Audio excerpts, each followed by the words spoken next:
राहुल गांधी विपक्ष पूरा हंगामा कर रहा है, सिर्फ शोर कर रहा है। हंगामा नहीं कर रहा है, यही तो गलत बात है। हंगामा नहीं कर रहा है, सवाल कर रहा है। क्यों? एमफिल पढ़ा हुआ बंदा ड्रामा नहीं करता है और चीखता चिल्लाता नहीं है, सवाल करता है। और इंटायर पॉलिटिक्स साइंस में पढ़ने वाला बंदा जो दुनिया में सिर्फ अकेले पढ़ा हुआ है, वही सिर्फ नौटंकी करता है, ड्रामा करता है। तो सड़कों को घेर लेंगे आप, सरकारी संपत्ति को नुकसान पहुंचाएंगे तो पुलिस तो आगे करेंगे ना मोदी जी। क्या सड़कें घोट दी? आप ये बताइए कि कल जो है रामलीला मैदान में एक एजुटेशन होने वाला था, किस विषय में? सवाल पूछने के लिए। ठीक है, रामलीला मैदान का उनका उदित राज का वो बैंड कर दिया गया कि भाई आपको परमिशन नहीं दिया जाएगा। इस तरह किसी भी तरह के SC ST OBC समाज के किसी भी विषय में वो क्या नाम है अपना परमिशन नहीं देते हैं। आप ये बताएं नरेंद्र मोदी कि ये जो उन्होंने 4 कोड कानून जो लॉन्च किया है, 4 कोड कानून, ठीक है, लेबर कोड कानून जो लॉन्च किया है, इसका मेन बेस क्या है? मजदूरों के लिए है, मजदूरों के लिए है या फिर उनके अंबानी अदानी के लिए है? नहीं, सदन के अंदर मोदी जी यही तो कह रहे हैं और ओम बिरला जी भी कह रहे हैं, जो लोग स्पीकर माफ कीजिए कि जो है बिरला जी, ओम बिरला जी लोकसभा स्पीकर है, वो भी तो यही समझा रहे हैं कि भाई हंगामा मत करो, तुम लोग सिर्फ बातचीत करो। अरे तो बात करने के लिए तो माइक ऑन होनी चाहिए ना। अब जब देखिए ओम बिरला जी जब राहुल गांधी बोलेंगे तो कैमरा उनके सामने से हट जाएगा, उनका माइक बंद हो जाएगा। राहुल जी की भाषा बोल रहे हैं आप लोग, राहुल जी की बंद कर दिया आप लोग। मैं नहीं बोल रहा हूँ, पूरा भारत बोल रहा है, पूरा देश बोल रहा है, पूरा दुनिया बोल रहा है। ओपोजिशन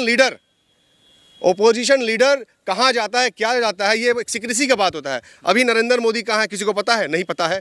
क्यों? ये सीक्रेसी होता है। इसी तरह हमारे जो ओपोजिशन लीडर होते हैं वो शैडो प्राइम मिनिस्टर होते हैं, तो उनकी सुरक्षा के लिए भी गवर्नमेंट को उस तरह, लेकिन क्या है कि राहुल गांधी कहाँ जाते हैं, क्या करते हैं, क्या बोलते हैं, उसको इस तरीके से किया जाता है।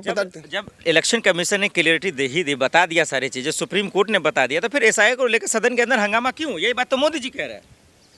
आप जो है बिहार इलेक्शंस में देख लीजिए, मैं एक सिर्फ आप लोगों से ही सवाल करूंगा कि बिहार में RJD 25 सीट पाई है, आप इसको जस्टिफाई कहते हैं?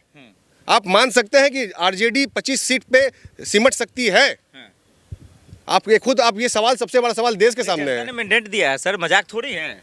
जनता ने मैंडेट दिया है। 27 मुस्लिम एरिया, वहाँ पे बीजेपी जो है बहुमत के साथ जीती है। अरे जहाँ आप हारते हैं वहाँ तो चोरी का ही आरोप लगाते हैं, यही बात तो कह रही है बीजेपी। चोरी का नहीं, ये डकैती का आरोप है। अब चोरी तो अब छोटी चीज हो गई है, अब तो डकैती हो रही है। कौन कर रहा है डकैती? देश का इलेक्शन कमीशन।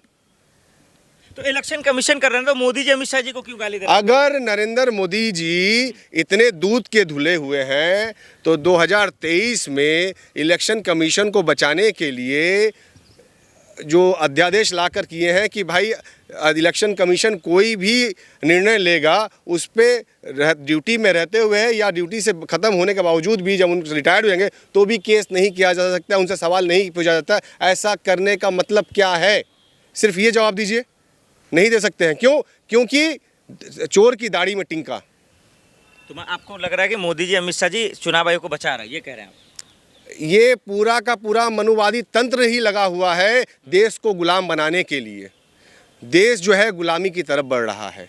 हमारे SC ST OBC मजदूर समाज को गुलाम बनाने का षड्यंत्र चल रहा है। तो आपको क्या लगता है आज मोदी जी ने ऐसा क्यों कहा होगा कि भाई ये सब ड्रामा न करे, विपक्ष बेहतर होगा?